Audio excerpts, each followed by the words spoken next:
The arms race of the Cold War was a period of brilliant development for military aircraft. The Soviet Union and the West pushed each other to go beyond the limits to produce the best war machines, in a variety of roles. In 1955 Sukhoi debuted the Su-7, originally developed as a fighter bomber, and then rapidly becoming a major Soviet ground attack aircraft in the 1960s.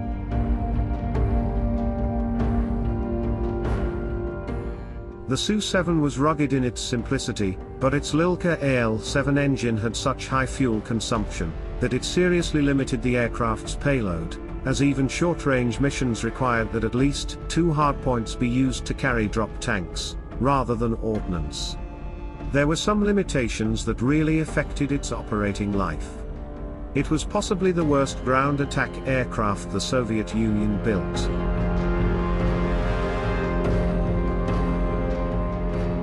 The Su-7, also known as the Fitter, entered service in 1959. A total of about 1,847 were built between 1957 and 1972. The aircraft would become the first Soviet aircraft to utilize the all-moving tailplane, and a translating centerbody, as well as a movable inlet cone in the air intake. The aircraft featured an open nose assembly for which to feed the engine, and air intake was controlled through a variable position nose cone, mounted within the intake itself.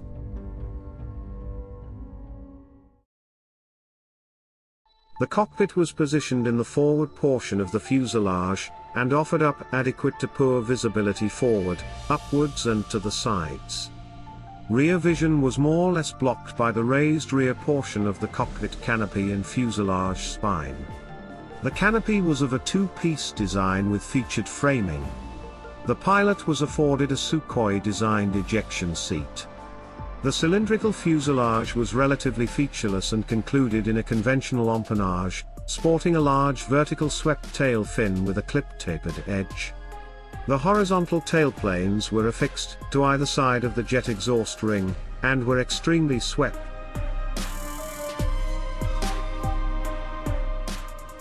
In terms of armament, the Su-7's standard armament is a pair of powerful 30mm Nudelman Richter NR30 series cannons, one mounted in each wing root leading edge.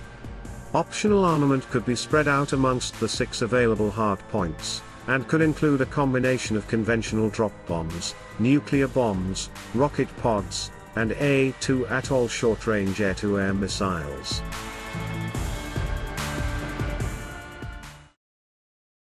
Its simple design meant maintenance wasn't too difficult, and it proved to be a rugged aircraft thanks to that simplicity. However, the AL-7 engine was still unreliable in service, but the biggest issue with it wasn't that.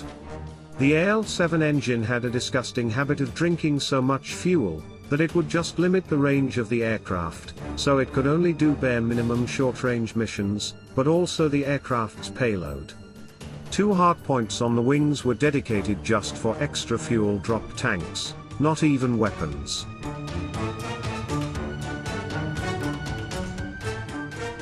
While the Soviet Union was involved in some minor conflicts throughout the Cold War, the Su-7 never entered a combat zone in Soviet Union service. Poland would also go on to use the Su-7, up until 1990. However, it did enter service in combat with the likes of Egypt and India. But not to great success.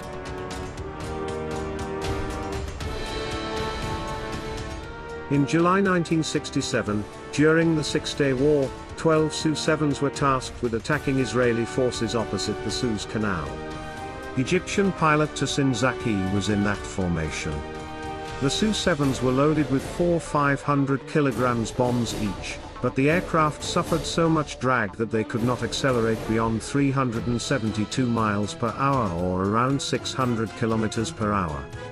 The weight and drag also made the Su-7s horrible to control.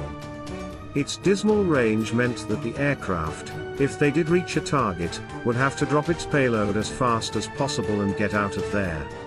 Needless to say, the Su-7 was an utterly horrible aircraft in combat.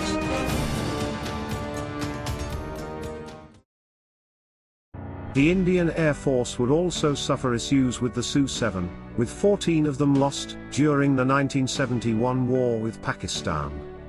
They did at least find out though that thanks to its ruggedness, it could survive a lot of punishment and still make it home. But ultimately, the Su-7 was a dismal failure. The last Su-7 clung on to Soviet service until 1986, with the much more capable Su-17 and the truly fearsome MiG-27 taking over in its role.